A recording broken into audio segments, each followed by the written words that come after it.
But after that, would you recommend any sort of reading for that matter? No, see, I know. yeah. So all of these things. So after you learn vanilla JavaScript, you will probably start doing a job. Correct? In the job, when you will realize, okay, these guys are using Mocha. So this is the testing framework here. Correct? Where is that Mocha thing? Upper. Okay, over here. No? So this guy here. So you will see, okay, they are using Mocha. I need to know how Mocha works. So then you will start hunting for Mocha tutorials and all those things. So that's how you don't need a path after that exactly. So when you have joined a job, you most of your time will go into learning technologies which your company is using exactly, and your learning curve will be guided by that only. After you have become comfortable with that and you want to know, okay, this a lot of people are talking about this technology or that technology or whatever, then you can start tinkering with your personal projects. But to get started with the job, you need to have solid understanding of these things. That's it. That's this thing. And also this And that. So Did you talk about those things? Or? No, not yet. So just I'll talk about those things later. But just tell me, do I need like elaborate any of these things? Do you guys understand why do we need all these things?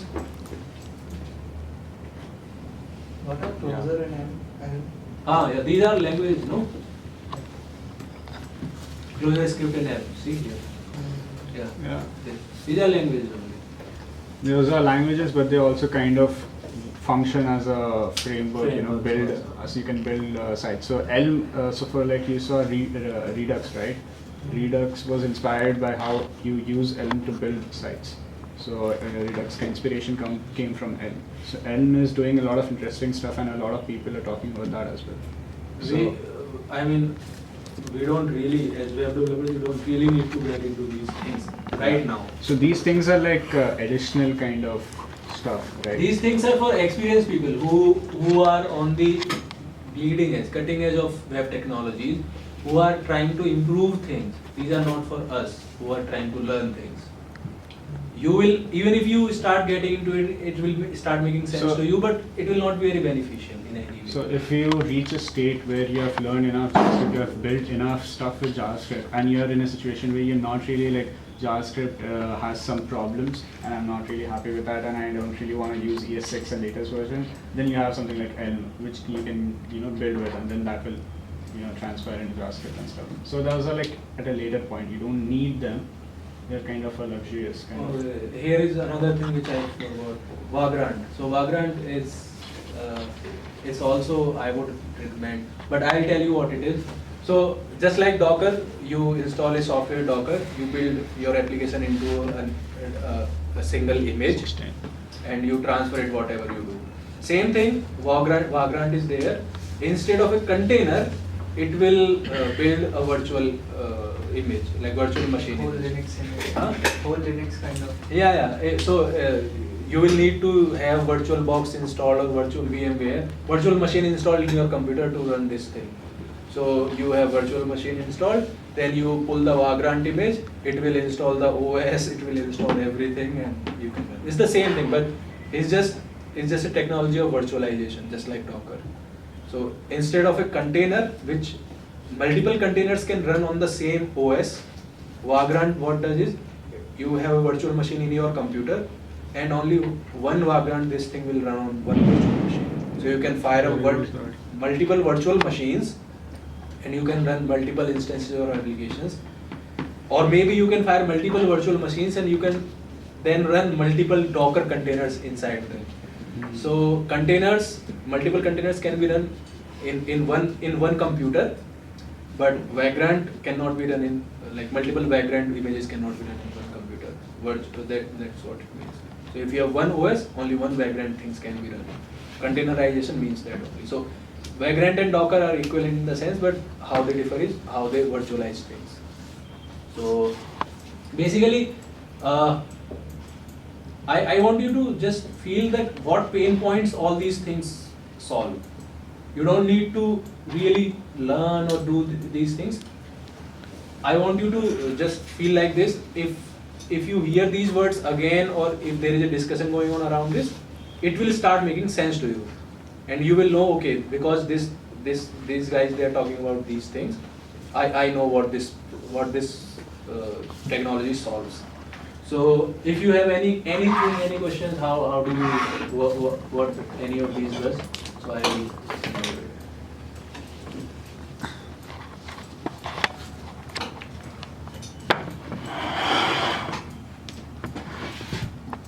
Okay, so I don't think you guys have any questions.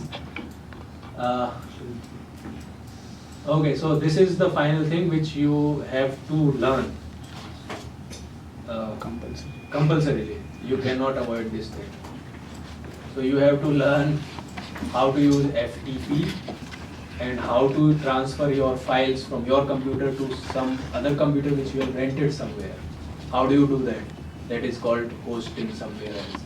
So how do you host your website somewhere? That is, you need to learn. Basic terminal usage, it's related to this only. If you can do this thing without using terminal, but if you know how to use terminal, this will be very easy. Okay. Basic SSH, these things are basically related. So SSH is protocol. You use terminal to connect to some machine, some remote machine which you want to transfer your files to. Using SSH, you run commands on that machine. Using SSH, you can do multiple things with that machine from your computer. So if there is a machine you have rented somewhere, either you need a browser-based UI to connect to that machine, or you use SSH. There is no third way. There are only two ways. Either you need like some UI-based tool, correct? Some software which will connect to that machine for you, and you interact with that machine, and or you can use terminal using SSH. Most people use SSH, so you have to learn how to SSH. So I will say AWS has free tier account. Everybody probably knows that. You guys know that? 1 year. Huh? 1 year. 1 year, correct. So AWS has a free tier account policy. Everything is free. Full cloud is free. Go there, create account, try to host your applications there. There is this one website, Extern Mystic. It provides everything unlimited for free. Uh-huh. So if you are a beginner, you can try it. Yeah. Redshift also. Redshift. Not Redshift. Redshift, So, OpenShift. so what I'm trying to say is, Sorry, okay. those guys, they probably provide you something sort of cPanel or something, Yeah. some UI based tool. So I don't want you to use those tools. I want you to use AWS Cloud. I want you to host one page, take one HTML file and try to transfer that file. Make rent some server. How do you create a machine there? How do you start an OS there? How do you install software in that machine to run this thing? Because this is JavaScript file, you need to have Node installed there. If you are using MySQL here, you need to have MySQL installed there. So how do you install all those software in that machine? So for that you will need to learn this thing, SSH, terminal and all those things. So you can just Google how to SSH into AWS EC2 instance. How do I start with SSH? So when you start Googling this, you will learn. So when you do it 3, 4, 5 times, it becomes second habit. Basic. Look at the basic. What basic means? 5 commands. 5 commands. There are 5 commands in SSH which you need to know. That is the basic thing. Correct? If you know those 5 commands, you can connect to any machine which supports SSH access. And most of the machines supports SSH access. So basic SSH means you need to know what those 5 commands are. That's it. And basic terminal usage means you need to know probably 30 commands. 30 commands are not some simple commands: ls, ps, pd, cd, mv, rm, all these things. So simple commands. These kind of 30 commands and 5 basic SSH commands. If you know all these things, these 2 things are covered. GitHub Basics is again version control. Very easy. You probably don't need to learn everything about it. Here also 5 commands. You should try. So GitHub is also UI based as well as terminal based. So here also in GitHub also, I know more commands, but I most of the times, 99% of times, I only use 5 commands.